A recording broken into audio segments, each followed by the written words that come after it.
Hello students, आप सबका मेरे चैनल में बहुत बहुत स्वागत है। आज हम लोग एसएससी सीपीओ 2020 में पूछी गई ये बोट इन स्ट्रीम के ये सवाल को सॉल्व करेंगे सिर्फ रीजनिंग और कॉमन सेंस से। आप देखते जाइए, बहुत मज़ा आएगा। अगर आप ये प्लेलिस्ट फॉलो कर रहे हो तो आपको पता होगा कि हम लोग कितनी आसानी से एक यूनिक अप्रोच से सॉल्व कर रहे हैं। तो ये ड्राइंग यहाँ पे ड्रॉ कर लेते हैं।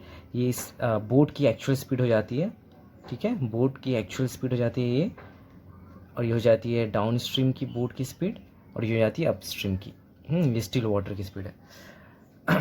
ये मिड वैल्यू होता है, ये सबसे ज़्यादा होता है, ये सबसे कम होता है। और क्यों होता है ये आप प्लेलिस्ट फॉलो कर सकते हो, मैं आई बटन में लिंक दे दे रहा हूँ। इसे फॉलो करोगे तो आपको ईजिली आप सब कुछ समझ जाओगे और कुछ रटने की ज़रूरत नहीं है, कुछ मानने की भी ज़रूरत नहीं है।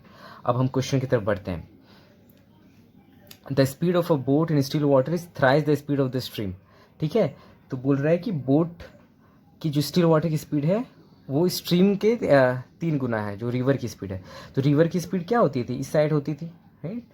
रिवर की स्पीड जो होती थी वो इसे बढ़ा देती थी, रिवर की स्पीड जो होती थी वो बोट की स्पीड को घटा देती थी, ठीक है। तो यहाँ पे प्लस कर देती थी, यहाँ पे माइनस कर देती थी। तो इस केस में कितना बोल रहा है 3 टाइम्स। तो अगर ये 1 यूनिट है, ये स्ट्रीम की स्पीड है, हाँ ये स्ट्रीम है, ठीक है। ये स्ट्रीम है, ये दो सेम वैल्यू से एक बार घटाएगी एक बार बढ़ाएगी। तो यहाँ पे हो जाएगा 1 यूनिट पर आवर। इसको आप इस तरह से डिनोट कर सकते हो। और यही यहाँ भी सेम ही हो जाएगा, यहाँ माइनस कर देगा, -1 यूनिट पर आवर, ठीक। तो ये स्ट्रीम की स्पीड हो गई 1 यूनिट, एक बार बढ़ाएगी एक बार घटाएगी। और क्या बोल रहा है, the speed of the boat is 3 times the speed of the stream. तो इसकी 3 गुना है, तो 1 की 3 गुना क्या हो जाएगी, तो बोट की एक्चुअल स्पीड हो जाएगी 3 यूनिट पर आवर, ठीक है। तो एक बार बढ़ाएगी तो डाउन स्ट्रीम की स्पीड क्या हो जाएगी, 3 में 1 जोड़ दोगे तो 4 यूनिट पर आवर हो जाएगी। और अप स्ट्रीम में इसे नुकसान पहुंचाएगी ना, स्ट्रीम बोट उसके विपरीत जाएगा तो 3 से 1 माइनस हो जाएगा तो 2 यूनिट पर आवर, बस, ठीक है। ये डेटा हमारे पास आ गया। अब हम सॉल्व करेंगे। If the boat takes 15.5 second to go to a certain place downstream. So downstream जाने में बोट को कितना लग रहा है, 15 सेकंड लग रहा है। तो हमें टाइम दिया हुआ है ना, 15.5 सेकंड लग रहा है, टाइम दिया हुआ है। तो ये हमें पता है ये स्पीड है, तो ये स्पीड का रिलेशन है ये, ठीक है। अप स्ट्रीम और डाउन स्ट्रीम का आप देख सकते हो। तो इसको ऐसे ऐसे भी कर सकते हो ना, 2 और 4 है तो इसको 1:2 कह सकते हो, राइट।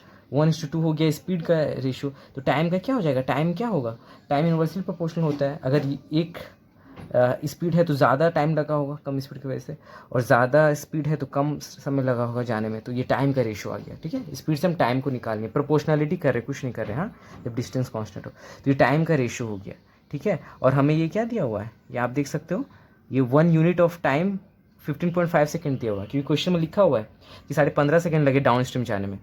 तो अप स्ट्रीम जाने में कितना टाइम लगेगा, इसका दुगना, देखो 2 टाइम्स है तो अप स्ट्रीम जाने में 31 सेकेंड लगेंगे, हाँ। इसका दुगना कर दोगे तो 31 सेकंड हो जाएंगे। तो ये अपस्ट्रीम का भी निकालेंगे। अब क्वेश्चन में क्या पूछा है, how much additional time required to cover the same distance upstream. Additional time कितना लगा, ये नहीं पूछे कि अपस्ट्रीम जाने में कितना लगा, अपस्ट्रीम में तो 31 सेकंड लगा, लेकिन एडिशनल कितना लगा इसके मुकाबले, 15.5 सेकंड लगे थे और 31 सेकंड लगे, तो कितना ज़्यादा है, इससे आप सब्ट्रैक्ट कर दोगे तो कितना हो जाएगा, 15.5 आएगा। 31 से 15.5 घटा देगा तो 15.5 सेकंड हो जाएगा। तो ये हमारा ऑप्शन ए हो जाएगा। ये और ऑप्शन इस तरह से दिए हैं, क्या होगा, आप एग्जाम में ऑप्शन सी मार्क्स दोगे। बहुत लोग गलती कर सकते हैं, क्यों, वो जैसे देखेंगे आंसर आ गया मेरा अपस्ट्रीम का टाइम तो 31 ऑप्शन में है, सी को कर दोगे। लेकिन यहाँ पे समझने की बात है कि वहाँ यहीं पे सिली मिस्टेक्स होती है, वहाँ पे देखो, साफ साफ पढ़ो आराम से। Then find the additional time required to cover the same distance travelling upstream.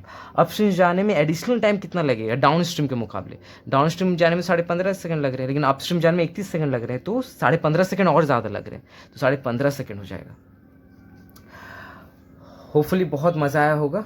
इस वीडियो को शेयर करो, लाइक करो, सब्सक्राइब करो, कमेंट करो मुझे, और हेल्प करो, सपोर्ट करो। और अपने सॉल्यूशंस को कमेंट सेक्शन में दे सकते हो, मैं उनको पढ़ूंगा, आपसे भी सीखूंगा, आप मुझसे भी सीखोगे।